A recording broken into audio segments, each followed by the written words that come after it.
Plantons un peu le décor. C'est un matin ordinaire, en plein centre-ville. On entre dans un café de quartier, on commande un café crème. Le serveur annonce le prix, genre 2,80 €. On sort son téléphone, on l'approche du terminal de paiement. Un petit bip retentit, et voilà. Ouais, exactement, la transaction est validée, on prend son gobelet, on sort. Mais en fait, à aucun moment, on n'a vu l'ombre d'un billet ou d'une pièce. Il n'y a eu aucun échange matériel. C'est ça. Et pourtant, en l'espace d'une fraction de seconde, il y a une information qui a voyagé, qui a été chiffrée, tracée, vérifiée par des algorithmes de sécurité, puis stockée sur un serveur. Serveur à des milliers de kilomètres de là, avant d'être répliqué dans plein de centres de données immenses.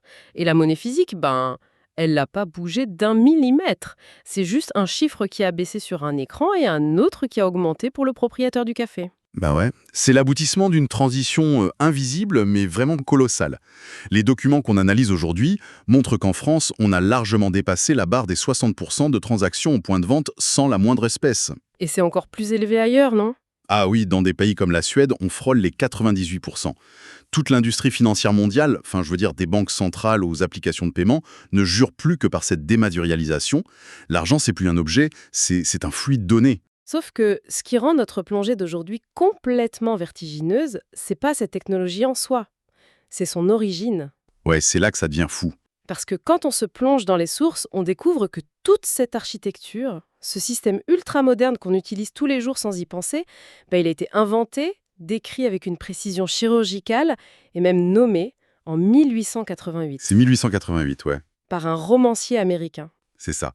Un auteur cloué au lit par la tuberculose dans un roman d'anticipation.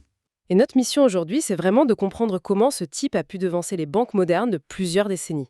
Et surtout d'analyser la grande ironie de tout ça.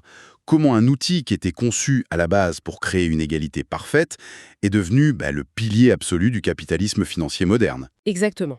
Et d'ailleurs, vu qu'on va aborder des concepts très politiques comme le revenu universel ou les inégalités, on précise bien qu'on reste purement factuel. On va juste rapporter les visions de l'auteur et les données historiques sans du tout prendre parti sur la moralité du capitalisme ou des politiques sociales. Tout à fait. On garde juste les faits. Mais pour moi, c'est comme si quelqu'un à l'époque de la machine à vapeur avait rédigé le manuel d'utilisation d'un smartphone. C'est de la pure magie. Alors, avant d'expliquer comment ce système fonctionne, il faut qu'on comprenne d'où ça vient. Le point de départ se situe dans le Massachusetts à la fin du 19e siècle. Il y a ce Edward Bellamy, un journaliste qui n'a absolument aucune formation en économie ou en ingénierie, qui publie en 1888 un roman intitulé Looking Backward, 2187. Et le dispositif narratif, c'est un classique, le syndrome de Rip Van Winkle. Le héros, Julien West, s'endort à Boston en 1887, après une séance d'hypnose qui tourne mal, et bim, il se réveille en l'an 2000. Voilà. Mais la grande différence avec la science-fiction de l'époque, c'est que Bellamy, il encombre pas son an 2000 de voitures volantes ou de machines à voyager dans le temps. Il se concentre presque exclusivement sur l'ingénierie sociale et économique. C'est ce qui le rendait unique, ouais. Complètement. Et dans cette société du futur, l'argent physique tel que Julien West le connaissait a été éradiqué. Bellamy écrit, noir sur blanc, que chaque citoyen utilise un morceau de carton émis par le gouvernement pour faire ses achats. Et le terme qu'il emploie, et c'est ça qui est dingue, répété plusieurs fois dans le texte, c'est « credit card ». Ouais, carte de crédit. C'est fou de lire ces deux mots en 1888, surtout quand on confronte ça à la chronologie des banques. La légende dit que la première vraie carte a été inventée en 1950 par Frank McNamara, non? C'est ça, le fondateur du Diners Club. L'histoire raconte qu'il avait invité des clients dans un grand resto à New York, qu'il s'est rendu compte qu'il avait oublié son portefeuille au moment de payer, et pour ne plus jamais subir cette humiliation, il a créé cette petite carte en carton. En 1950. Ouais, et le lancement par Bank of America de ce qui deviendra la carte Visa, ça arrive encore plus tard, en 1958. Donc Bellamy avait plus de 60 ans d'avance sur le bout de carton de McNamara et 138 ans d'avance sur notre ère du paiement sans contact. C'est irréel. D'ailleurs, l'Oxford English Dictionary cite formellement ce roman comme la toute première apparition du terme carte de crédit dans la langue anglaise. Mais attends, je me fais l'avocate du diable. On pourrait se dire que c'est un simple accident linguistique, non? Genre un romancier qui accole crédit et carte au hasard pour faire joli. Est-ce que c'était vraiment une prédiction technique ou juste un gros coup de chance? La description qu'il en fait élimine tout de suite la théorie de la chance. C'est pas juste un mot, c'est une description fonctionnelle hyper pointue. Faut se rappeler du paradigme de 1888. C'était l'étalon Gore, c'est ça? Exactement. Le monde occidental est régi par l'or. Pour un banquier de Wall Street à l'époque, la monnaie, elle est indissociable de sa matière. C'est un morceau de métal lourd dont le poids dicte la valeur. La monnaie, c'était l'objet. Voilà. Les billets de banque n'étaient que des reçus physiques pour de l'or stocké dans un coffre. Mais Bellamy, lui, il brise ce dogme. Il théorise la séparation radicale entre le support physique et la valeur. Ah ouais, donc il dit que la carte n'a aucune valeur en soi. C'est ça? Contrairement à une pièce d'or, sa carte n'est qu'un outil d'identification, une clé d'accès qui permet d'autoriser un transfert de valeur abstrait.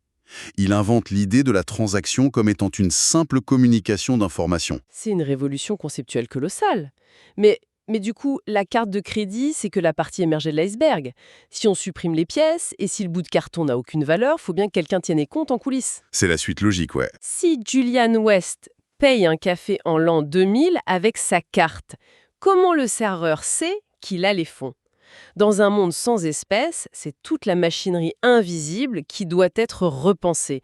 Et c'est là que les sources deviennent vraiment troublantes. Ouais, parce que Bellamy ne s'est pas l'arrêter à l'interface de la carte. Il a carrément imaginé le serveur informatique central. Il décrit un système où l'argent n'est plus transféré de main en main, ni de coffre en coffre. La monnaie est devenue une simple ligne d'écriture dans un grand livre de compte national. Géré par l'État, du coup. Exactement. Quand une transaction a lieu, la valeur est juste effacée d'une colonne pour être ajoutée à une autre dans ce registre central unique. Mais c'est la définition parfaite de la monnaie scripturale moderne. Enfin, on estime qu'aujourd'hui, plus de 90% de la masse monétaire mondiale n'existe nulle part physiquement. Ce sont juste des lignes de code. Et on peut même aller plus loin. Ce qu'il décrit ressemble furieusement aux fameuses CBDC, les monnaies numériques de banque centrale. Ouais, dont on entend tellement parler. Il y a 130 pays qui développent ce système en ce moment, que ce soit le yuan numérique chinois ou le projet d'euro numérique. Et le but technique d'une CBDC, c'est de court-circuiter les banques commerciales. Ton argent est inscrit directement dans le grand registre de la Banque centrale. C'est un lien direct entre le citoyen et l'État. Il y a d'ailleurs une citation de Christine Lagarde de 2023 qui est dans notre dossier. C'est fou, hein? Elle disait à propos de l'euro numérique: ce sera une ligne dans un registre, rien d'autre. C'est du Bellamy craché. Mot pour mot. Mais il y a un truc qui me chiffonne. Comment un homme qui n'a jamais vu un serveur, ni la fibre optique, ni des algorithmes de cryptographie, a pu théoriser une base de données centralisée? Il gérait comment la synchronisation des données dans sa tête? En fait, il s'embarrassait pas de la tuyauterie technologique. Il n'a pas eu besoin de comprendre les ordinateurs, parce qu'il a fait une révolution conceptuelle. Il a compris que la monnaie, c'est une pure relation sociale, un contrat.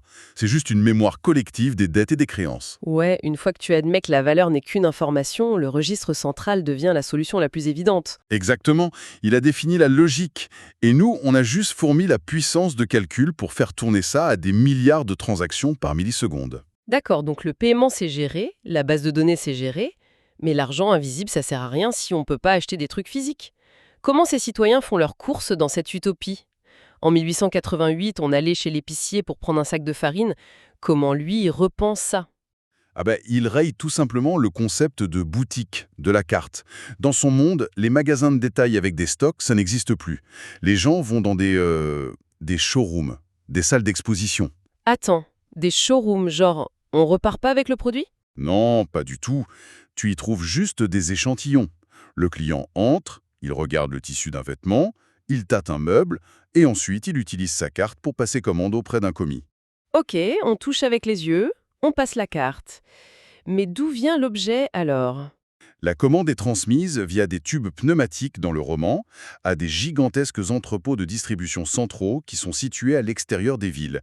Et là, c'est emballé et expédié directement au domicile de l'acheteur.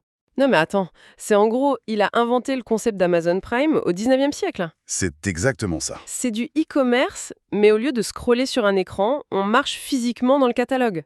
Et derrière, tu as les entrepôts hors de la ville pour réduire les coûts, la livraison rapide.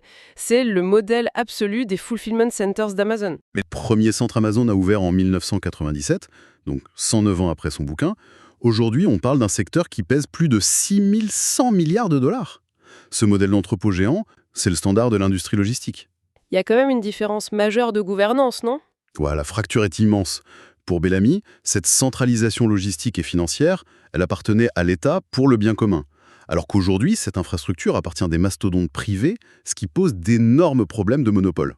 Et c'est là que l'histoire bascule en fait. On passe d'une espèce de prédiction technologique géniale à une vraie tragédie philosophique. C'est l'ironie totale de cette histoire. Parce que Bellamy a vu juste sur les moyens techniques, mais il s'est complètement trompé sur la finalité.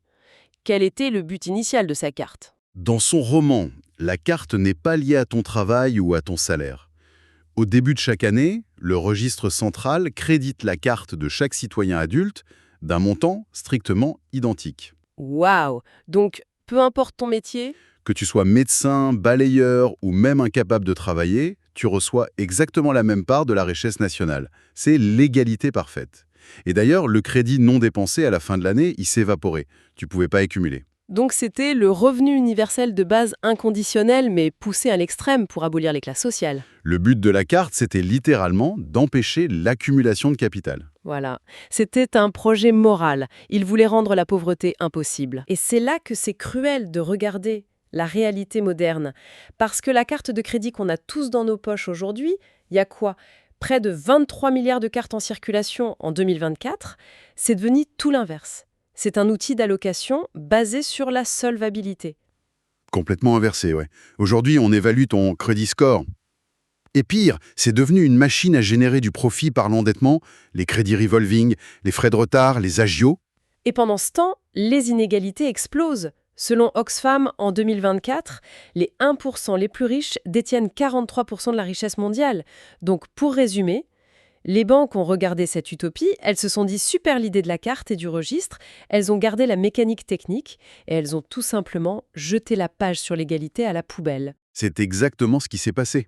Le capitalisme a vu que cette tuyauterie était incroyablement efficace, bien plus que de transporter de l'or, donc il l'a récupérée pour maximiser le profit.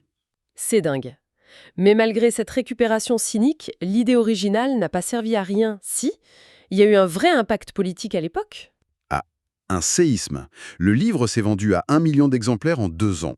Pour la fin du 19e siècle, c'est un raz-de-marée. Les gens étaient tellement fascinés qu'ils ont créé plus de 160 clubs dits nationalistes aux États-Unis pour militer pour ces idées. Un mouvement politique massif né d'un roman de fiction. Ouais. Et l'héritage de Bellamy a largement influencé le parti populiste et plus tard, la pensée derrière le New Deal des années 30 avec Roosevelt, genre la création de la sécurité sociale américaine. Ça a même nourri la social-démocratie européenne d'après-guerre avec les retraites et les allocations. Mais ça soulève une question folle. L'auteur, il est né dans une petite ville du Massachusetts, il était journaliste, il a passé sa vie malade, cloué au lit, et il est mort jeune de la tuberculose. Comment un type sans aucun diplôme en économie a pu penser de manière plus claire que les plus grands banquiers de son époque? Eh bien, paradoxalement, c'est précisément parce qu'il n'était pas économiste qu'il a pu innover. Il n'était pas aveuglé par les dogmes de l'étalon or. Les experts de l'époque cherchaient des solutions à l'intérieur de leur petite boîte. Ils avaient le nez dans le guidon, quoi. C'est ça, alors que lui, son point de départ était purement moral et littéraire. Il a vu la misère industrielle, il a posé comme postulat de base qu'une société civilisée devait garantir l'égalité. Et à partir de là, il a juste déduit logiquement la mécanique financière qu'il fallait construire pour y arriver. Et la base de données et la dématérialisation sont apparues comme la seule solution logique à un problème philosophique de redistribution. Exactement. C'est une vraie leçon d'humilité. À chaque fois qu'on utilise une carte sans contact aujourd'hui, c'est l'héritage direct de la pensée d'un auteur tuberculeux du 19e siècle qui cherchait désespérément un moyen d'éradiquer la pauvreté. Son outil a triomphé, mais sa société idéale reste une fiction. Ouais. Ce qui nous laisse avec une réflexion en suspens pour prolonger tout ça. Si un romancier du 19e siècle a pu concevoir l'infrastructure exacte de notre monde actuel, simplement en imaginant une société plus équitable, on peut sérieusement se demander quelles idées folles, utopiques, qui sont peut-être moquées par les économistes d'aujourd'hui, sont en train de dessiner en silence la banalité de notre quotidien pour l'année 2150. Ça donne à réfléchir.